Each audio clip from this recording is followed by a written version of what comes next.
9 Evil Residents has just come out on Steam, and they are never letting this guy fucking retire. He has done his time. God damn, let him live. Not actually, though. I missed him. I missed him very much. I'm really happy he's back. Don't let him retire. In fact, get him 5 more. Resident Evil 9 was a game that I was so excited about. In every way. I love Resident Evil. I love spooky stuff. I love Leon. I missed his RE4 gameplay before it was RE6. God damn you. Game's like funny. Holy shit. Oh my god. Oh my god. Oh my god.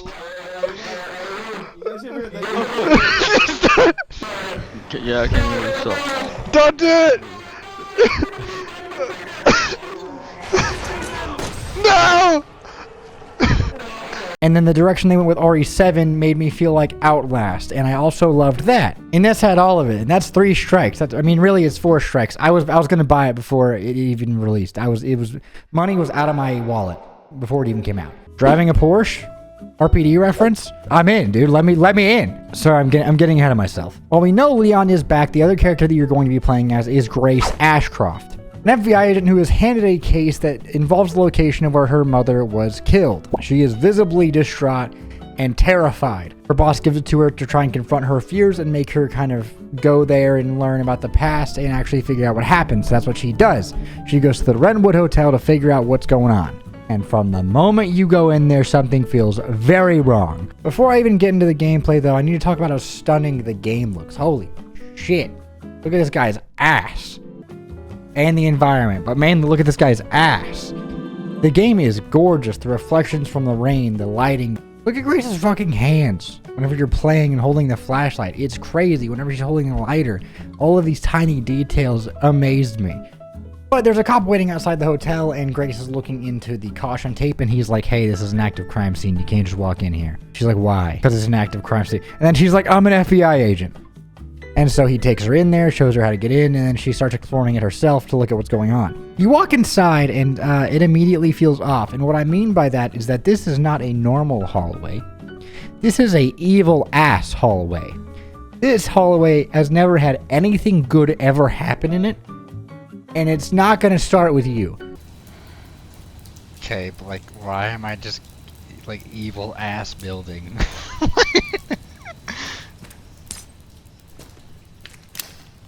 Okay, bro. As soon as you enter the building, the game teaches you how the flashlight works, and it might be one of my favorite implementations of a flashlight mechanic in a game. I don't know how to explain it, but the way that the circle of illumination moves and everything around it is kind of just black noise, and it makes you feel like all of the space around it is alive and something's there looking back at you, is haunting in a very good way. In the way that Grace handles it and the way that her hand animations work around it looks awesome, and it's got to be one of my favorite mechanics in this game. Some Silent Hill ass 2 rooms though, let me tell you. After you do a little bit of investigating and go look in the bathroom, she hears noise coming from the main lobby where she was. You go back in there and there's a photo of herself. Okay. Let's talk room 204. It really is just Silent Hill.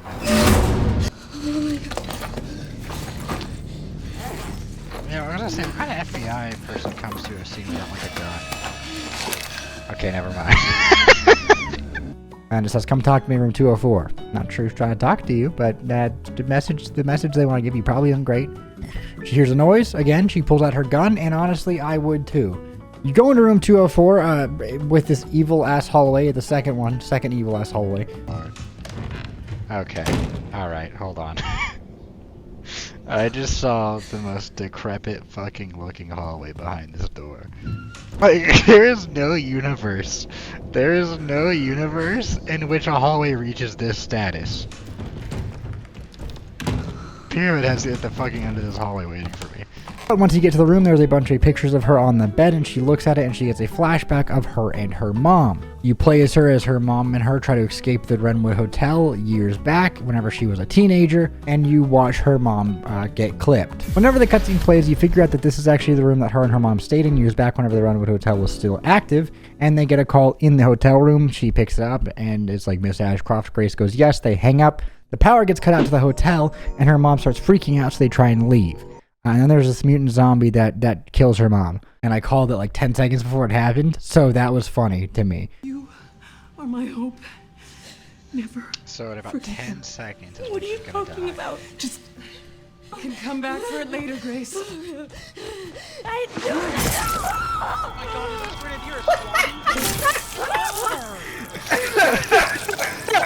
That's crazy! That's insane! But the important thing is that from this flashback, we see that her mom put something behind the painting downstairs, and Grace remembers that it's there, so you go down there and you go grab it. You find a CD in there, and then the cop from before comes and says, hey to you, but he says something stung him. And then this happens, which I'm just going to let it play out in its entirety because it's one of the most effective uses of like setting the tone for Grace's gameplay. As soon as this happens, you know exactly what to expect from Grace's side of the game, and you know that her part of the game is entirely fight or flight survival mode.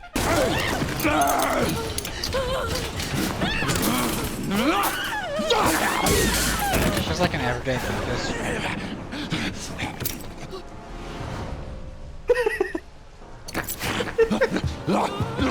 I love game design. Beat him up. Get away! Get away! What the hell?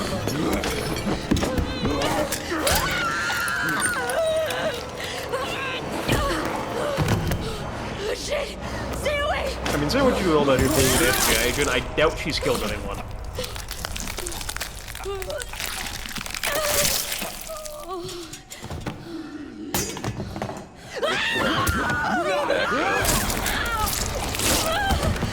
That's unfortunate. I don't think that's a good move, actually. Pacing of Grace's section throughout this entire game can only be described as the environment is pulling a string tighter and tighter and tighter and pulling the tension harder and harder until it snaps.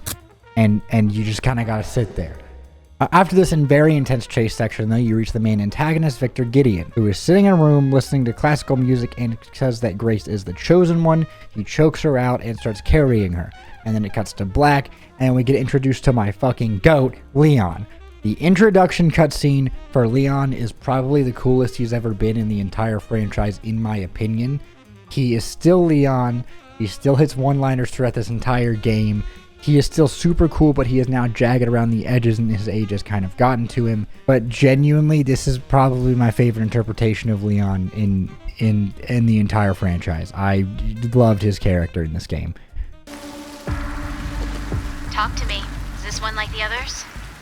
Well, same black. Oh, patches. there he is. And it's not post-mortem lividity. The team has settled on a person of interest. Totally fucking Yeah. tough. I'm here. I know that he drives a Porsche and it's product placement. I don't care. It's cool. He arrived at the Renwood Hotel just after Grace is choked out and sees Victor walking with her down the road. And a lady notices this and says, hey, what the fuck are you doing? And then Victor starts a zombie outbreak. And Leon is the only one that's going to stop it because he's Leon. Oh, please. Just about. Stuck in traffic. Leon, please do something You've about got it. to be shitting me. Thank you. And the difference between the two characters is goddamn immediate. Whereas Grace, it feels like the string is getting pulled tighter and tighter from the environment. Leon, you're the one holding the string and you decide how fucking hard that tension goes for the zombies. The camera pulls back into third person. You decide how the pacing goes of the environment. And most importantly, you have more ammo and you get a fucking hatchet. Leon feels like a hunter. Grace feels like you're being hunted. He changes how he holds his gun depending on the enemy distance. He'll either do a high guard or a close guard, and it's really fucking cool. He throw pipes that one-shot zombies if they're on the ground, and has the biggest fucking aura walk I've ever seen.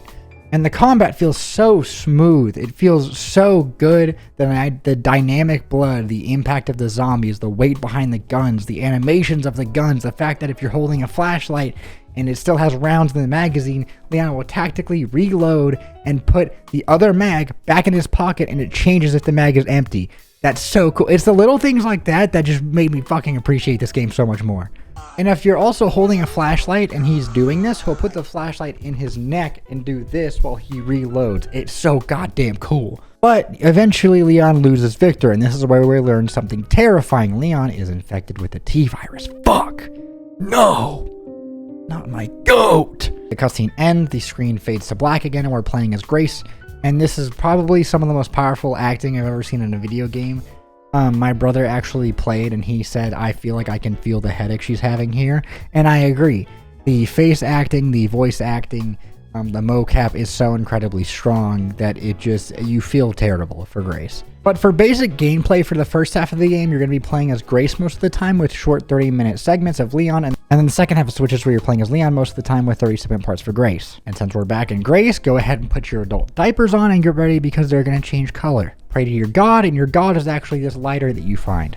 That's your only friend. It's your only friend in this section. Grace wakes up inside of a care center being held upside down. She begins searching for a way out, she frees herself, and you kind of just start walking around. You learn that there is a gate at the end of the section, but it needs an extra fuse to actually be open, and there's only one operational in there. It needs a second. You find the second, but it's locked behind a screw, so you need a screwdriver to undo it. As you start exploring and you get the lighter and you learn how to kind of illuminate your way shortly, you'll go into a room, and you'll find out that the screwdriver is being kept in the nursing station, and there is a book that tells you about this monster in the dark. I love whenever games do this. This is obviously a hint as to what's about to happen to you, but it is implemented in such a way where it's not an obvious fucking tutorial, and if you have like an inkling of, hey, I've played games before, you know that this is like, hey, you might need to know this. So you have to go get the screwdriver from the nursing station. Hopefully nothing's down there. Oh, fuck. Hold my monitor. Hold my fucking, I almost hold my monitor. Almost.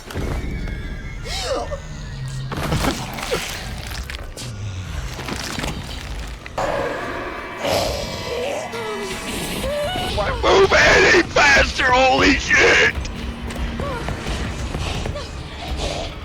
Yeah, you loser ass bitch. You can't do it. Yeah. Holy shit! There's something down there.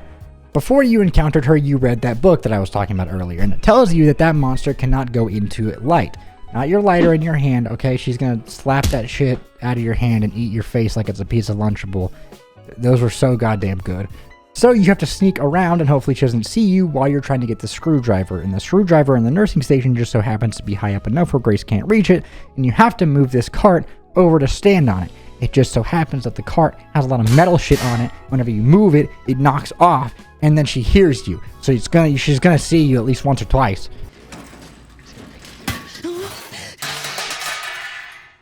Grace, you fucking idiot.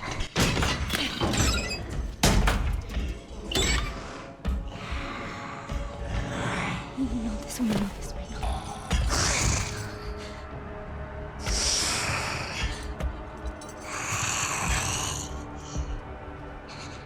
If I stay perfectly still.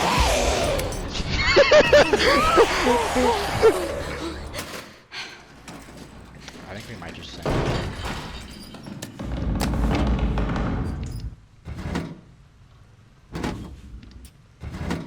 I think she's directly behind me, actually. Yeah, I think you're right. So what I'm gonna do is I'm gonna ignore that. I'm gonna open this, and we're gonna take the screwdriver, and then what we're gonna do is fucking run!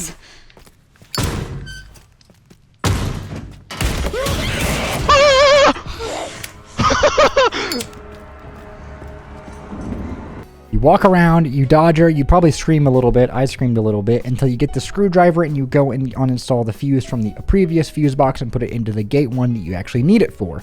However, whenever you're undoing it from the screw, whenever you're doing the screwdriver on the fuse that you need to get, there's a suspicious ass hole above it in the ceiling. And it just so happens that the monster, it usually likes to navigate the area by crawling in holes in the ceiling. She chases you as you uninstall the fuse and are taking it to the main gate. You install it on the main one, and the gate's opening, and as you run out, Grace gets grabbed by the big monster, and you don't know if she gets taken in or not, and it cuts to black, and we're playing as Leon again, but Leon's actually going to the care center. He pulls up to the care center in his blacked out Porsche. It was sick as fuck. Walks inside, a nurse calmly tells him that Victor is expecting him, and Leon goes with it, and decides to wait for him. You know, he says, well, we don't want to keep him waiting. Nice one. We're so back. I don't remember getting an invitation. Why are you not eating Well, he's bread waiting like for the you. rest of them? Can't have that, can we? Follow me, please. Lead the way. Inside the hospital, the outbreak immediately begins, and Leon has 4 business days to save this lady, and he doesn't, which is so funny to me. It's like this game's version of the fucking backflip over the chainsaws in the RE4 remake. This is where you get your first real close quarters, high intensity combat with Leon, and it feels so good. There's a chainsaw in this section that you can pick up and cut down zombies with. The dynamic blood is incredible here because it's a lighter environment. Parrying with the hatchet feels so good, and it's not that hard to do, but it doesn't matter because it's a single player game. Like, it's fun. This is like peak Resident Evil gameplay. This might be a hot take. This isn't even a fucking hot take. I'm just going to say it. This is one of the best games in the entire franchise. Probably top 3. It honestly might be my favorite, and I've played a lot of them. RE9 genuinely is an incredible fucking game. They knew exactly what we wanted. Leon reaches the middle of the care center where he sees Grace trying to crawl out from the gate, where we got cut off from in the previous cutscene with her. So he saves her, and then the gate closes, but now he's on the inside. Victor closes Leon in there with him, but what Victor doesn't realize is he's actually stuck with Leon, not the other way around. Anyway, Grace is completely defenseless, and Leon knows this, asks who she is. She's like, I'm an FBI agent. And then Leon hands her the Requiem, the big-ass fucking revolver he has, which is so cool. And then it cuts, and we're playing as Grace again in the middle of the care center, and this is the first, like, real level of the game, the real Resident Evil RE7/RE2 level, where you have puzzles, you gotta go explore, find gear, and it's survival horror. The entire building locks down, they're trapped inside at this point, and there's no escaping. And you know shit's serious the moment you see that goddamn typewriter and the safe box. You do puzzles, you slowly uncover the mystery of what's going on around here. The environments are masterfully designed to fit Grace's gameplay. It's so scary exploring this place, but also the audio. The audio in this game is another aspect that makes it incredibly scary, and I'm going to play some here, and tell me that if you heard this shit, you wouldn't just turn around and book it into the nearest corner and hide with a gun. Oh my god, what the fuck?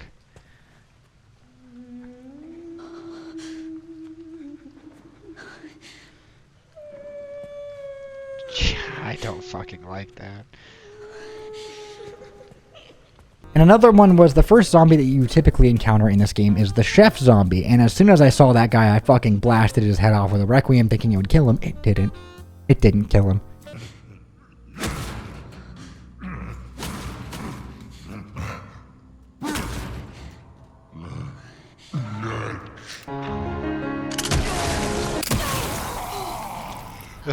Jesus.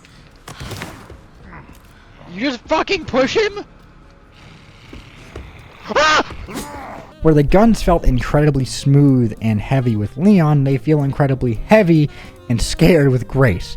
Grace is obviously not an experience as Leon. Whenever you're confined to that first-person claustrophobic feeling, the guns feel like they're bigger and heavier and scarier. Also, the first time that she shoots the Requiem, she, like, shakes her hands because it fucking hurts. It just gives you a real sense that she's not used to this. She is completely out of her environment. But the impacts that they have on the zombies is still the same, making it that much more satisfying whenever you are able to kill a zombie as Grace. You are constantly under pressure, thinking that something is watching you. Resources are limited, and the enemies are designed and placed deliberately, so you're always wondering what's around the next corner. Is Crackdown 3 behind that corner? I swear to God, if I turn this corner and it's Crackdown 3, I'm going to kill Phil Spencer. And this is where we're going to kind of get into spoilers, because I already want to say that Resident Evil 9 is an incredibly well-made game, and it is probably one of my favorite games that I have played in a very long time. I think that is well worth the money of buying it and experiencing it. But the main thing that I wanted to go over is RE9 solves a problem that Resident Evil has had for like the last 5 years, which is how do you mix those two gameplay styles, right? After Resident Evil 4, Capcom went really hard into action-paced games. RE4 went really well, sold incredibly well, and they said, okay, we should do that with RE5. And they did with that RE5, and RE5 did pretty well, and then they had RE6. We're not going to talk about RE6. I already made a video on it. If you haven't seen it, go watch it. It's 3 hours long, and it's me playing all of the campaigns, and I'm very proud of it. It took a long time to make. But Resident Evil 6 nearly killed the series entirely, so then they were terrified of doing action-packed gameplay, and they didn't know what to do with Leon, or Chris, really. That game was not Resident Evil, or at least not what the fans wanted it to be. That was Evil Residence and roundhouse kicks and Michael Bay explosions on a bridge that are too big. They make no sense. So with Resident Evil 7, they swung the entire complete opposite direction, and now you're playing as a new character in a new environment with a new story, and it's entirely horror and survival. with no ammo, trying your best to just get out of there alive. RE8 leaned a little bit more into horror, and it had an amazing story, and it's an amazing game. And so they had an option, right? They either kept going into action again, or went more horror out, or they welded the two together and see what they could do. And they welded the two together. Now, in theory, that sounds really hard to do because it is. Mixing these two entirely different types of gameplay together into one game and making it a cohesive story and with gameplay that is fluid and works well is difficult. And they did it. And they did it fucking well. They executed it perfectly. Embracing both sides of what the fans wanted is genius. And I don't think anyone really expected it. Grace represents the horror and new age kind of games, and Leon represents the side of the games that we all love. He represents the more aged version after RE2, where RE3 and RE4 started kind of exploring that area. The idea to have Leon be third person and Grace be first person now whenever you're playing it is perfectly fine, but in execution and theory, it's a lot harder to do than you think. They somehow managed to make both sides of the fan base feel very well satisfied without compromising the other. Leon is back and cooler than ever, and whenever you play as his part of the game and you are exploring the broken down version of Raccoon City, it is not only an homage to his beginnings, but it's where you kind of see him grow as a person. He's not a one-sided character.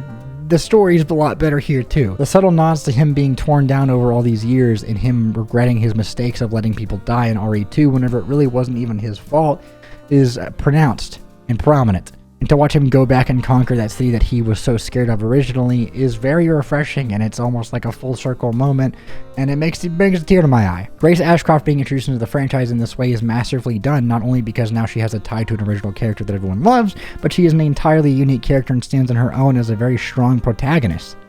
Whether it be the care center in the beginning, the underground lab in the middle of the game, or at the very end whenever you're in Raccoon City, it's all strong. Act 1, 2, and 3 are all equally just as good. The horror is some of the most relentless the series ever has produced. The action is the most packed that the series has ever produced, and is genuinely an entirely good time throughout the entire game. You don't get tired of the horror because you get to relax playing as Leon, and you don't get bored as Leon because then you get tensed up again by the horror. I'm already going to replay through the game again just to get a more better feeling of it and play it again because I want to, because I enjoyed it that much, because goddamn it, I miss Leon. But that's all that I really wanted to say. I'm incredibly happy with the final product of RE9. And I'm really excited to see where the story goes from here. There's a lot of little things that you will miss if you only play through the game once. And I want to know how you guys are enjoying RE9. Thank you guys so much for the support on the last video, the Armor one. I was very passionate about that one, and I just like doing community case studies like that. And also, Arma is a great game.